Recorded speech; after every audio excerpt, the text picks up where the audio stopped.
السلام علیکم دوستو، میں یاسر صدیقی آپ کے ساتھ بندہ حاضر ہے 101 بیسٹ چینل پر میرے عمرے کا سفر کا تھوڑا سا حصہ آپ کو سنانے کا مقصد یہ ہے کہ عمرہ کرنے سے پہلے کچھ سفر کی تیاریاں کرنی ہوتی ہیں، اور ان سفر کی تیاریوں میں سب سے بڑی تیاری دل کی تیاری ہے۔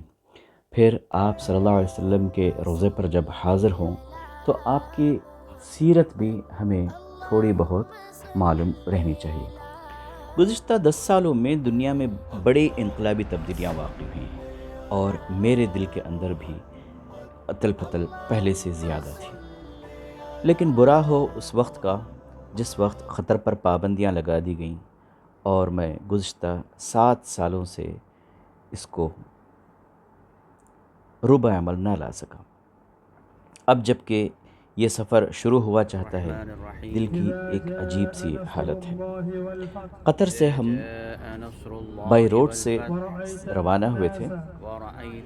خانہ کعبہ کی زیارت اور مدینہ منورہ میں حضرت محمد صلی اللہ علیہ وسلم کے روضہ پہ حاضری اور سلام کہنے کی تمنا اور شوق نے پہلے سے زیادہ بے چین کر رکھا تھا۔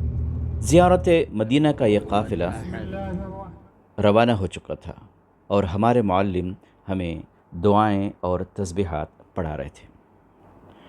ہمارے معلم صاحب کی زبان بھی چونکہ ملیالم تھی، وہ اردو کہنا چاہتے تھے لیکن بات انگلش میں نکلتی، اور انگلش کہنا چاہتے تو عربی پہ جا اٹکتے۔ تو ان کے ساتھ بھی سفر بڑا دلچسپ رہا، بس بہت آرام دہ تھی۔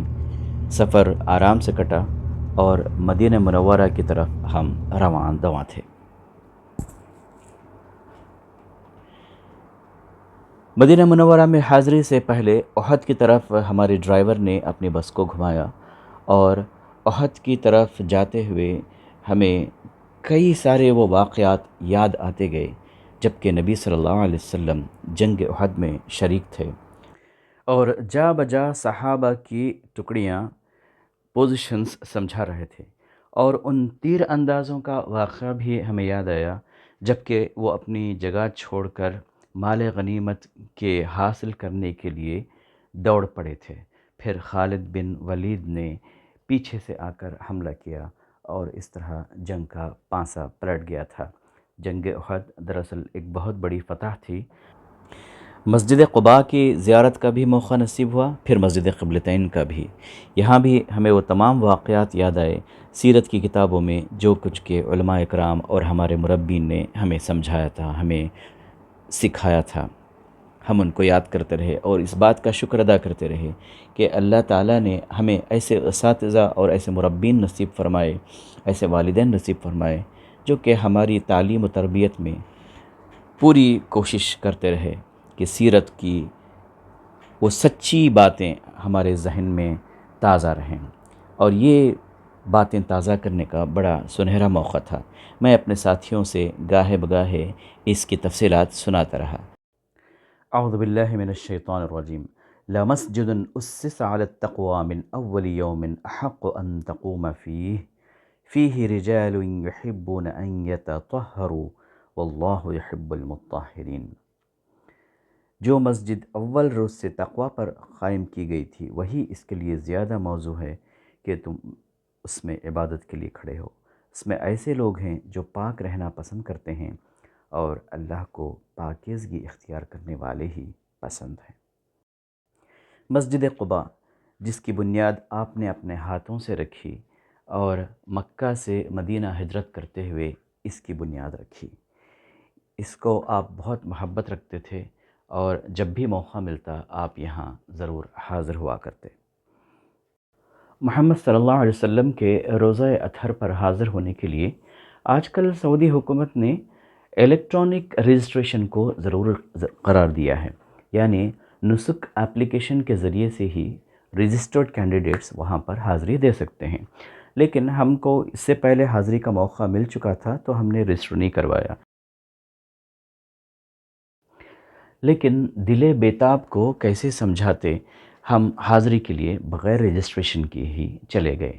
وہاں پر بھیڑ کا ایسا عالم تھا کہ لوگ گتھم گتھا ہو رہے تھے، ہم خاموشی سے اپنے ساتھی کا ہاتھ پکڑے ہوئے آہستہ آہستہ چلتے رہے، اور آخر کار ہم جب داخل ہوئے روضہ کے اندر تو معلوم ہوا کہ بھیڑ کو وہ جگہ کنٹرول کرنے کے لیے یہ رجسٹریشن کیوں ضروری قرار دیا گیا ہے، اور ریاض الجنہ میں نماز پڑھنے کے لیے یہ جو رجسٹرڈ کینڈیڈیٹس ہوتے ہیں ان کو وہاں پر چھوڑا جاتا ہے۔ بہرحال ہم نے وہاں پر زیارت کی اور رسول صلی اللہ علیہ وسلم پر، آپ کے آل پر درود بھیجا۔ حضرت ابو بکر، عمر بن خطاب رضی اللہ عنہم کو سلام اور دعاؤں کے ساتھ ہم جب وہاں سے نکلے تو باہر کھڑے ہو کر بھی ہمیں یہ اندازہ ہوا کہ آپ صلی اللہ علیہ وسلم کی موجودگی میں جب اللہ تعالیٰ نے کہا کہ نبی کو تکلیف نہ دو، اونچی آواز سے بات نہ کرو، تو آخر آپ صلی اللہ علیہ وسلم کتنی صبر اور حمیت کے ساتھ اپنے صحابہ کے ساتھ معاملہ کرتے تھے۔ بہت بڑے بڑے حروف میں قرآن کی اس آیت کو بھی وہاں پر لکھا گیا ہے، وَلَا تَجْهَرُوا لَهُ بِالْقَوْلِ كَجَهْرِ بَعْضِكُمْ لِبَعْضٍ أَن تَحْبَطَ أَعْمَالُكُمْ وَأَنْتُمْ لَا تَشْعُرُونَ، اور نبی کی آواز سے بلند نہ کرو اور نہ نبی کے ساتھ اونچی آواز سے بات کرو جس طرح تم آپس میں ایک دوسرے سے کرتے ہو، کہیں ایسا نہ ہو کہ تمہارا کیا کرایا سب غارت ہو جائے اور تمہیں خبر بھی نہ ہو۔ اس آیت کے پس منظر میں جب ہم دیکھتے ہیں وہاں لوگوں کا رویہ، وہ دھکم پیل، پھر ایک دوسرے سے آگے بڑھ جانے کی جو کوششیں ہوتی ہیں، اس سے تو بہتر یہ ہے کہ ہم باہر کھڑیں دیوار کے سائے میں اور آپ صلی اللہ علیہ وسلم پر درود و سلام بھیجتے رہیں، اور اللہ سے یہ گزارش کرتے رہیں کہ اے اللہ، ہم اپنے نبی پاک صلی اللہ علیہ وسلم پر درود بھیجنے کا ویسا حق ادا نہیں کر سکتے، تو اپنی طرف سے ان پر سلامتی اور درود بھیج۔ تو یہ ہم مسلسل وہاں کرتے رہے جب تک کہ ہمارے بقیہ ساتھی ہم سے آ نہیں ملے۔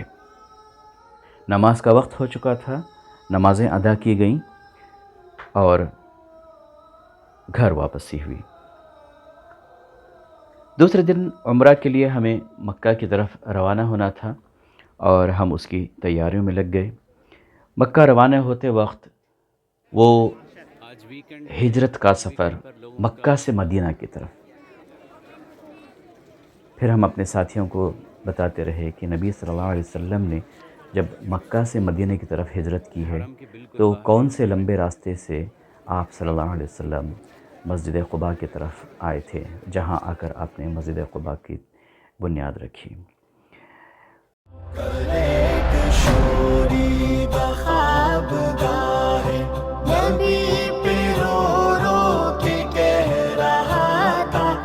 امید کرتا ہوں کہ مائی ٹرپ ٹو مدینہ یہ آپ کو پسند آیا ہوگا۔ ایک لائک آپ کی طرف سے اور شیئر ہو جائے تو پھر کیا کہنے۔